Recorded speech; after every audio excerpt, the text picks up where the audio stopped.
എല്ലാവർക്കും നമസ്കാരം. എന്റർടൈൻമെന്റ് കീഴിലേക്ക് എല്ലാവർക്കും സ്വാഗതം. ബിലാൽ ജോൺ കുരിശിങ്കൽ യാ എന്റർടൈൻമെന്റ് കീഴെ ഇക്കിഴി റിയാക്ഷൻ ആണെന്ന് പറയാൻ വരികയാണ്. പക്ഷെ അത് കുറച്ച് സ്ലോ ആയിട്ട് പറയാൻ കരുതി. കാരണം ബിലാൽ അങ്ങനെയാണല്ലോ, സ്ലോ ആയിട്ടാണ് വരിക. അത് ശരിയാ. ഓക്കെ, ബിലാൽ ഇതൊരു വല്ലാത്ത സ്ലോ ആയിപ്പോ. 2017 ഇട്ട് വെച്ചത് സ്ലോയാ. ഭയങ്കര 8 വർഷമൊക്കെ സ്ലോയോ. സ്ലോ മോഷൻ കുറച്ച് കൂടി വന്ന്. ഓക്കെ, എന്തായാലും ബിലാലിന്റെ വരവുണ്ട് എന്നുള്ള രീതിയിൽ ചില അഭ്യൂഹങ്ങൾ വരുന്നുണ്ട്. അതിൻ്റെ ഭാഗമായിട്ട് ഒരു ന്യൂസ് വന്നതുണ്ട്. അതായത് അതിൻ്റെ റിയാക്ഷനായിട്ട് ഇന്നലെ ഞങ്ങൾ ഒന്ന് ഇരുന്നതാണ്. അത് വേറെ എങ്ങോട്ടോ പോയി. ഇന്ന് വേറെ എതിരെയും പോവാതിരിക്കണേ എന്നാണ് പ്രാർത്ഥിച്ചുകൊണ്ടിരിക്കുന്നത്. അതായത് ബിലാലിനെ കുറിച്ചാണോ തീർത്തിട്ട് പോണം. അതെ, ബിലാലിനെ കുറിച്ച് പറയുമ്പോൾ ബിലാലിനെ കുറിച്ചല്ലേ പറയണ്ടേ? അതെ അല്ലേ? പിന്നെ തീർച്ചയായും. അപ്പോൾ ഞങ്ങൾ ബിലാലിനെ കുറിച്ച് സംസാരിച്ച് നേരെ എബ്രാം ഖുറേഷിയിലൂടെ അങ്ങ് കടന്നുപോയി എവിടേക്കോ എത്തി. അതെന്തായാലും ഒരു ഡിബേറ്റ് പോലെ ഇന്നലെ ഒരു വീഡിയോ ഇട്ടിട്ടുണ്ടായിരുന്നു. 30 മിനിറ്റിന്റെ അടുത്ത ഡ്യൂറേഷനിൽ വരുന്ന ഒരു വീഡിയോ ആണ്. ഒരു കമന്റ് ഉണ്ടായിരുന്നേ, റിയാക്ഷൻ വീഡിയോ 28 മിനിറ്റ്. അതൊരു സത്യം. ഇതെന്ത് റിയാക്ഷനാന്ന് വിചാരിച്ചിട്ടുണ്ടാവും. അതെ, മറ്റുള്ളവരൊക്കെ വന്നിട്ട് 2 മിനിറ്റ് 3 മിനിറ്റ് ഒക്കെ ചെയ്തിട്ട് പോവാണ്. റിയാക്ഷൻ 28 മിനിറ്റ് റിയാക്ഷനോ? അല്ല, കണ്ടന്റ് പറയാനുള്ളത് എന്തൊക്കെയുണ്ട്. ഇഷ്ടംപോലെ ആ ഒരു വീഡിയോയില് ഞാൻ സംഭവം പറഞ്ഞിട്ടുണ്ടായിരുന്നു. അതായത് ബിലാലിനെ കുറിച്ച് എനിക്ക് മറ്റൊരു വാദം ഉണ്ട്. അത് നമുക്ക് മറ്റൊരു വീഡിയോയിൽ ചെയ്യാം. അത് ഇതിൽ പറഞ്ഞു കഴിഞ്ഞാൽ അതിന്റെ ബാക്കിയിൽ പോകുന്നത് വീണ്ടും ഈ ഒരു ന്യൂസ് എന്താണെന്നുള്ളതാണ്. കേരള കൗമുദിയിൽ വന്ന ഒരു ന്യൂസാണത്. അത് വായിച്ചിട്ട് അതിന്റെ റിയാക്ഷൻ ചെയ്തിട്ട് പോകാനുള്ളതാണിത്. പക്ഷെ അതിലേക്ക് പോയി കഴിഞ്ഞാൽ ഇത് വീണ്ടും നമ്മൾ അടുത്ത വീഡിയോയിൽ വരേണ്ടി വരും. അതാണ് ചെയ്യാനായിട്ട്. സത്യം. ഓക്കെ, എന്തായാലും ഇനി അധികം കടന്നു പോകുന്നില്ല. വായിച്ചോ. അതെ, വായിക്കുന്നില്ലേ? മലയാളമാണല്ലോ അല്ലേ? മലയാളം ആയതുകൊണ്ട് നമുക്ക് ഇംഗ്ലീഷ് ആയിരുന്നെങ്കിൽ ഇപ്പൊ തകർത്തേനെ ചെറുക്കാൻ. അതും ഓസ്ട്രേലിയനൊക്കെ പിടിച്ചേനെ. പല രീതി പല ജാതി. അപ്പം എന്തായാലും കേരള കൗമുദിയിൽ വന്നിട്ടുള്ള ഏപ്രിൽ 8 വന്നിട്ടുള്ള ന്യൂസാണ് കേട്ടോ. ബിലാൽ ഈ വർഷം ഉറപ്പ്, തിരക്കഥ പൂർത്തി. ഈ ഉറപ്പ് അത്ര ഉറപ്പിക്കേണ്ടതാണ് നമ്മൾ. കിഴി പറയുന്നത് പോലെയാണ് അതും. അതെ, സത്യമായിട്ടും. കാരണം ഇവര് എമ്പുരാനിലും മമ്മൂക്കുണ്ടെന്നുള്ള രീതിയിൽ എന്തോ പറഞ്ഞിട്ടുണ്ടായിരുന്നു. പൃഥ്വിരാജിന്റെ ഫാദറായിട്ട് അങ്ങനെയൊക്കെ പറഞ്ഞിട്ടുണ്ടായിരുന്നു. അതായത് സെയ്ദ് മസൂദിന്റെ. അതെ, പക്ഷെ അവരെ തെറ്റു പറയാൻ പറ്റില്ല. കാരണം നമ്മളെ തെറ്റിദ്ധരിപ്പിച്ച ഇങ്ങനെ തന്നെയൊക്കെയാണ്. ഞങ്ങളെങ്ങനെ പറഞ്ഞോ അങ്ങനെ തന്നെയാണ് അവര്. അതുപോലെ തന്നെയാണ് ഇതും. ചിലപ്പോ ഇതും അങ്ങനെ തന്നെ ആയിരിക്കും. അറിഞ്ഞുകൂടാ. എന്താണെങ്കിലും ഒക്കെ ഒരു ബിസിനസ് ട്രിക്ക് അല്ലേ.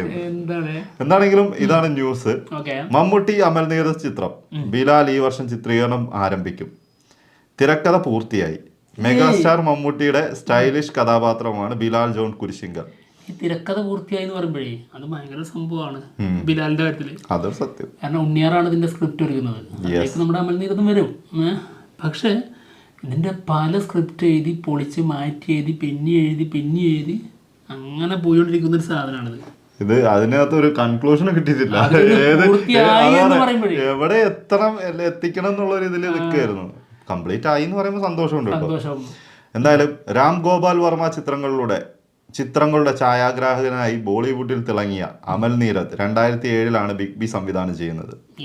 18 വർഷം പിന്നിടുമ്പോഴാണ് ബിഗ് ബിക്ക് 2ാം ഭാഗം ഒരുങ്ങുന്നത്. ആദ്യ ഭാഗത്തേക്കാൾ മികച്ച രീതിയിൽ ബിലാലിനെ കൊണ്ടുവരാനാണ് ശ്രമിക്കുന്നതെന്ന് അമൽ നീരദ് മുമ്പ് പറഞ്ഞിട്ടുണ്ട്. 2ാം ഭാഗത്തിന് വേണ്ടി മികച്ച കഥ തന്നെയാണ് അമൽ നീരദിന് ലഭിച്ചിട്ടുള്ളത്. ബിഗ് ബിയിലെ ചില കഥാപാത്രങ്ങൾ ബിലാലിൽ ഉണ്ടാകും. ഉണ്ടാവണല്ലോ. അങ്ങനെ പറയാൻ പാടില്ല. അനിയനല്ലടാ, ഉണ്ടായിക്കോട്ടെ. കുറച്ച് കോമഡി വേണ്ടെന്ന്. മാസ് മാത്രം മതിയോ? ഇത്തിരി കോമഡി വേണ്ട. എമ്പുരാനില് ആന്റണി പെരുമ്പാവൂർ വന്നപ്പോ ഉണ്ടായ അതേ ഫീൽ ആയിരിക്കും ഇവിടെ ബാല വരുമ്പോ. അതൊക്കെ മേലെ പോകും. അത് സത്യമാണോ? അവസ്ഥ വെച്ചിട്ട് അതിൽ ഡയലോഗ്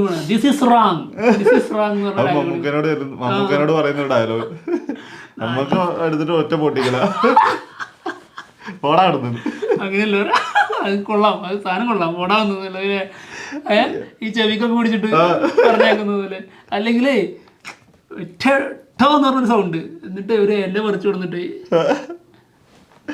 പിടിച്ചിട്ട്. ഓക്കെ, പ്രേക്ഷകർ മാത്രമല്ല മലയാള താരങ്ങളും ആവേശത്തോടെ ഉറ്റുനോക്കുന്നതാണ് ബിലാലിന്റെ 2ാം വരവ്. ഫഹദ് ഫാസിൽ ചിത്രം ട്രാൻസിന് ശേഷം ബിലാലിലേക്ക് കടക്കാൻ അമൽ നീരദ് തീരുമാനിച്ചെങ്കിലും കഴിഞ്ഞില്ല. കോവിഡായിരുന്നു പ്രശ്നം. ട്രാൻസിന്റെ ഛായാഗ്രാഹകൻ അമൽ നീരദ് ആയിരുന്നു. അതെ. അമൽ നീരദിന്റെ സംവിധാന ചിത്രങ്ങൾ പിന്നെയും ഉണ്ടായെങ്കിലും ബിലാൽ മാത്രം വന്നില്ല. സ്ലോ മോഷനല്ലേ വരുന്നുള്ളൂ. എന്തേ ഇന്നും വന്നില്ല അല്ലേ? അങ്ങനെ പാടണം അല്ലേ? നേരത്തെ പറഞ്ഞ ഡയലോഗ് ഇല്ലേ, അതായത് ചില കൂട്ടി കളഞ്ഞു ബാലന്റെ ക്യാരക്ടർ അവിടെ പറ്റി പറയാൻ പറ്റിയൊരു ഡയലോഗ് ഉണ്ട്. അതായത് ആചാരവടിക്ക് ഇതാ ബെസ്റ്റ് എന്ന് പറഞ്ഞു കഴിഞ്ഞതിന് ശേഷം നിന്റെ മരിപ്പിനുള്ള വാടയും ചായ ഞാൻ തരുന്നത്. എന്നിട്ട് ഇയാള് പോയി നേരെ പോകുന്നു. എന്നിട്ട് ഒരു തട്ടുകടി കയറിയിട്ട് ഒരു വാടയും വാങ്ങി വന്നിട്ട് ഇന്നിങ്ങനെ കഴിക്കണം. അടുത്തത് അത് തന്നെ ഇപ്പൊ അരമണിക്കൂർ എടുക്കുമല്ലോ ഒരു പരിപ്പടം എന്ന് വരുമ്പോഴത്തേക്കും. ഭയങ്കര സ്ലോ ആയിരിക്കും. അതൊക്കെ ഒഴിവാക്കണം. ഫുഡ് കഴിക്കണമൊന്നും വേണ്ട. നടക്കുന്നത് വെക്കുന്നത് ബഡി. ഇത് മാത്രം മതി, അത്രേ ഉള്ളൂ. അടുത്തത് ബോഗൈൻവില്ലയ്ക്ക് ശേഷം അമൽ നീരദ് സംവിധാനം ചെയ്യുന്ന ചിത്രം ബിലാൽ തന്നെയാണ്. ബോഗൈൻവില്ലയ്ക്ക് ശേഷം അമൽ നീരദ് സംവിധാനം ചെയ്യുന്ന ചിത്രം ബിലാൽ തന്നെയാണ്. ഔദ്യോഗിക വെളിപ്പെടുത്തൽ ഉടൻ ഉണ്ടാകുമെന്നാണ് വിവരം. വിവരം മാത്രമേ ഉള്ളൂ അല്ലേ? ഒന്നും ഉറപ്പില്ല അല്ലേ? ആക്ഷൻ ത്രില്ലർ ആയിരുന്നു ബിഗ് ബി. ഇതിനു മുകളിൽ ബിലാലിനെ കൊണ്ടുവരാനാണ് അമൽ നീരദിന്റെ ശ്രമം. 18 വർഷം പിന്നിടുമ്പോഴും ബിഗ് ബി സംസാരിച്ചുകൊണ്ടേയിരിക്കുന്നു. അൽഫോൺസ് സംഗീതം നൽകിയ ചിത്രത്തിന് ഗോപി സുന്ദർ ആയിരുന്നു പശ്ചാത്തല സംഗീതം. ഛായാഗ്രാഹണം സമീർ താഹിർ, സംഭാഷണം ഉണ്ണിയാർ. നമ്മുടെ ഗോപി സുന്ദറിനോട് ഇപ്പൊ അടുത്ത് ചോദിച്ചപ്പോഴേ ഐഡിയ എന്ന് പറഞ്ഞ ആളാ. എന്താണെങ്കിലും മഹേഷ് നാരായണനായിരുന്നു ചിത്രം എന്നിവരും ബിഗ് ബിക്ക് കരുത്ത്. മഹേഷ് നാരായണൻ ചിത്രം പൂർത്തിയാക്കിയ ശേഷം നിതീഷ് സഹദേവന്റെ ചിത്രത്തിന് മുൻപ് മറ്റൊരു ചിത്രത്തിൽ മമ്മൂട്ടി അഭിനയിച്ചേക്കും. ഇതിനു ശേഷം ബിലാലിലേക്ക് പ്രവേശിക്കാനാണ് തീരുമാനം. മഹേഷ് നാരായണൻ മൂവി, അത് കഴിഞ്ഞതിന് ശേഷം നിതീഷ് സഹദേവൻ മൂവി, അതിന്റെ അടിയിലൊരു സിനിമ ഉണ്ട്. അത് കുറച്ചൊന്ന് നീണ്ടു പോകുന്നുണ്ട് തോന്നുന്നു, നിതീഷ് സഹദേവന്റെ മൂവി. അപ്പൊ അതും കഴിഞ്ഞിട്ട് അപ്പൊ ഈ വർഷം എങ്ങനെ? ഈ വർഷം ഉണ്ടാവും. അതിനുശേഷം എങ്ങനെ ഈ വർഷം അനൗൺസ്മെന്റ് ഉണ്ടാവുന്നില്ല. അനൗൺസ്മെന്റ് അല്ല, ചിത്രീകരണം തുടങ്ങുന്നേ. ഫസ്റ്റ് തന്നെ കൊടുത്തിരിക്കുന്നതല്ലേ, ചിത്രീകരണം തുടങ്ങുന്നതാണ് പറഞ്ഞിരിക്കുന്നത് ഈ വർഷം അവസാനത്തോടെ. നോക്കാം. എന്താണെങ്കിലും കാത്തിരിക്കാതെ, എല്ലാരും കാത്തിരിക്കുന്ന സിനിമയാണ് ബിലാൽ. അതുകൊണ്ട് തന്നെ കാത്തിരിപ്പിന് ഒരു ഇതുമില്ല. എപ്പോ വന്നാലും നമ്മൾ ഹാപ്പിയാണ് അല്ലേ? സത്യം. അതാണ് കാത്തിരിക്കുന്നുണ്ടോന്ന് ചോദിച്ചു കഴിഞ്ഞാൽ എല്ലാവരും, അതായത് ഒരു ഇത്ര ശതമാനം അതിന് സാധ്യത മാത്രം കൊടുത്തിട്ടാണ് ഈ കാത്തിരിപ്പ്. അതൊരു സത്യം. നാട്ടെന്നെങ്കിൽ കാണാമെന്നുള്ളത് ആ ഒരു ഇത് നമ്മുടെ ഉള്ളിൽ നല്ലപോലെ ഉണ്ടല്ലോ. എനിക്ക് അത്ര ഇതുണ്ട്. നിനക്ക് തീരെ പ്രതീക്ഷ. ഞാനത് വായിക്കുമ്പോൾ പോലും എനിക്ക് ഉള്ളിൽ നിന്ന് സംഭവം അതുകൊണ്ടാണ്. അതായത് ഒരു പ്രതീക്ഷ ഇല്ലാതെ നിൽക്കുന്ന സിനിമയാണ്.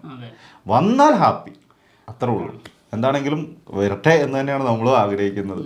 അതുപോലെ ആ ഒരു ക്യാരക്ടറിനെ ഒന്നും കൂടി ഒന്ന് കാണാന്ന് പറഞ്ഞാല് അതൊരു സംഭവം തന്നെയാണ്. ഒരു കാര്യം ഉറപ്പ് പറയാൻ പറ്റും, അത് മമ്മൂട്ടിയുടെ ഭാഗത്തുനിന്ന് അതേ ക്യാരക്ടർ അതേപോലെ വരും. അത് വരും, അത് അതിനകത്ത് ഒരു സംശയമില്ല. അതിന് 10 കൊല്ലം കഴിഞ്ഞിട്ടാണെങ്കിലും മൂപ്പര അതേപോലെ തന്നെ ആ ഒരു കാര്യത്തിന് ഡൗട്ടില്ല. അപ്പൊ എന്തായാലും കാത്തിരിക്കാം. പക്ഷെ ബിലാലിന്റെ മുകളിലേക്ക് വെക്കാൻ അതിന് കഴിയുമെന്നുള്ളതാണ് സംശയം. അത് ടെക്നിക്കലി വളരെ മികച്ച രീതിയിൽ നിന്നിട്ട് കാര്യമില്ലല്ലോ. അതൊരു സത്യം. അതിനകത്ത് ആ ഒരു സംഭവത്തില് കിട്ടുക എന്ന് പറഞ്ഞ ഇത്തിരി ബുദ്ധിമുട്ടാണ്. എന്തായാലും കാത്തിരിക്കാം. അപ്പൊ എന്തായാലും ഞങ്ങൾ പോവാണ്. മറ്റുള്ള വിശേഷങ്ങളുമായിട്ട് ഉടനെ തന്നെ വരാം. ബൈ.